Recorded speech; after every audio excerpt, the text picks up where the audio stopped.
আপনি কি কখনো এমন অনুভব করেছেন যে সবকিছু থাকতো যেন কিছু নেই, চারপাশে সবাই থাকলেও আপনি একা? এটা কি শুধুই মন খারাপ? ডিপ্রেশনও তো হতে পারে। কোভিড-19 পর ডিপ্রেশনকে এখন সাইলেন্ট প্যান্ডামিক বা নীরব মহামারী বলে থাকে অনেক বিশেষজ্ঞ। আসলে ডিপ্রেশনটা কি, কিভাবে হয়, এর লক্ষণগুলো কি কি এবং এর থেকে মুক্তির উপায়, এইসব বিষয় নিয়ে আজকে কথা বলবো আমাদের এই ভিডিওতে।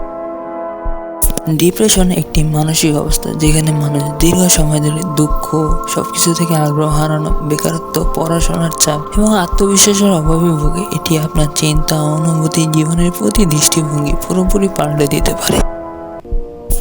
WHO এর মতে বিশ্বের প্রতি 5 জনের মধ্যে একজন কোনো না কোনো সময় ডিপ্রেশনে ভুগেছে। বিশ্বের প্রায় 300 মিলিয়ন মানুষ ডিপ্রেশনে ভুগছে এবং 18 থেকে 25 বছর বয়সের মধ্যে এই সংখ্যাটি সবচেয়ে বেশি। গবেষণাগুলো থেকে দেখা যায় তরুণ সমাজ অর্থাৎ 18 থেকে 25 বছর বয়সে সবচেয়ে বেশি হারে ডিপ্রেশনে ভোগে। এই বয়সে ব্যক্তির জীবন, পরিচয় গঠন, শিক্ষা, কর্মস্থান, সম্পর্কের টানাপোড়েন, মানসিক স্বাস্থ্য সবচেয়ে বেশি প্রভাবিত।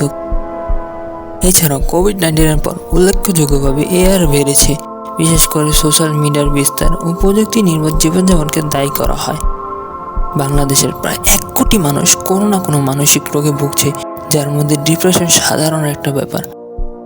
ডিপ্রেশনে ভোগা ব্যক্তিদের মধ্যে 15% পর্যন্ত আত্মহত্যার ঝুঁকি থাকতে পারে। ডিপ্রেশনে ভোগা লোকদের মাঝে সাধারণত কিছু লক্ষণ দেখা যায়, যেমন সবকিছুর প্রতি আগ্রহ হারানো, অতিরিক্ত ঘুম বা ঘুম না হওয়া, ক্ষুধা কম বা বেড়ে যাওয়া, ক্লান্তি বা শক্তিহীনতা, নিজেকে সবকিছুর মধ্যে দোষী বা অযোগ্য মনে করা, কখনো কখনো আত্মহত্যার চিন্তা করা। ডিপ্রেশন শুধু নিজের উপর নয়, আশেপাশের মানুষ, পরিবার ও কর্মজীবনও প্রভাব ফেলে। অনেক সময় মানুষ একা হয়ে যায়, কাজ করতে পারে না বা সম্পর্কও ভেঙে যায়। তবে ভাগ্য ভালো যে ডিপ্রেশন থেকে মুক্তির অনেক উপায় আছে।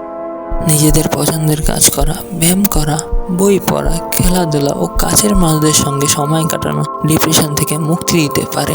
এছাড়াও মনোরোগ চিকিৎসকদের সাথে সময় কাটানো বা কাউন্সেলিংয়ের মাধ্যমে ডিপ্রেশন থেকে মুক্তি পাওয়া সম্ভব। ডিপ্রেশন নিয়ে বাংলাদেশে কিছু ভুল ধারণা প্রচলিত। ডিপ্রেশন শুধু ধনী দেশেই হয়, কিন্তু বাংলাদেশে হাজারো মানুষ ডিপ্রেশনে ভুগছে। এই ধারণাও বাংলাদেশে প্রচলিত যে ডিপ্রেশনে যারা ভোগে তারা দুর্বল, কিন্তু সত্য এটি একটি মানসিক সমস্যা যার প্রয়োজন সাপোর্ট ও চিকিৎসা। সত্যি বলতে ডিপ্রেশন একা যুদ্ধ করার বিষয় নয়। আপনি একা নন, আপনার আশেপাশে অনেক কাছের লোক আছে যারা আপনাকে ভালোবাসে, তাদের কাছে সাহায্য চান।